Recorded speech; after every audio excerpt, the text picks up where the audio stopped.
আমরা ঠাকুরগাঁ থেকে এসেছি। ঠাকুরগাঁর মানুষ অনেক আনন্দিত। স্যার আজকে শপথ নেবেন। এখন স্যারের সাথে দেখা হলো, সাক্ষাৎ হলো। স্যার বলল যে আমরা অনেক আনন্দিত, এটা প্রকাশ করেছি। তবে একদিকে দুঃখ, স্যারকে আমরা অ্যাভেলেবেল পাবো না। এটা স্যারেরও মনে কষ্ট যে আসলে সত্যি আমিও আমার কর্মীদের সাথে অ্যাভেলেবেল যেতে পারবো না। একদিকে আমাদের অনেক আনন্দ, একদিকে হচ্ছে একটু কষ্ট যে স্যারকে আমরা আগের মতো আর পাবো না, রাজনৈতিক মাঠে পাবো না। বাংলাদেশ জিন্দাবাদ, বাংলাদেশ জাতীয়তাবাদী দল জিন্দাবাদ, একথা বলতে আর শুনতে আমরা পাবো না। এটার জন্য আমরা খুবই ভরাক্রান্ত। আর একদিক দিয়ে অনেক আনন্দিত যে ঠাকুরগাঁয়ের কৃতি সন্তান, ঠাকুরগাঁয়ের মানুষ, ছোট্ট একটা ঠাকুরগাঁয়ের মানুষ গোটা বাংলাদেশে আজকে প্রধান হয়ে আছে। উনি মহামান্য রাষ্ট্রপতি, এই আসনটা উনি গ্রহণ করেছে।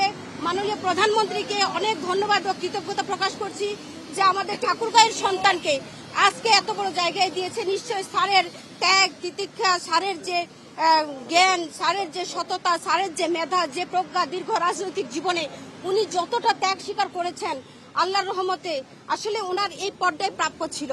যোগ্য মানুষের যোগ্য স্থান দিয়েছেন। এই জন্য আমরা মাননীয় প্রধানমন্ত্রীর কাছে অনেক কৃতজ্ঞতা প্রকাশ করছি। আমরা সবাই ঠাকুরগাঁয়ের মানুষ, আমরা চাই ঠাকুরগাঁ ইতিহাস হয়ে থাকুক।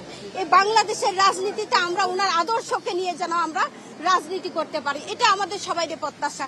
উনি ঠাকুরগাঁকে গৌরবান্বিত করেছে, এটা আমাদের অনেক ভালো একটা জায়গা।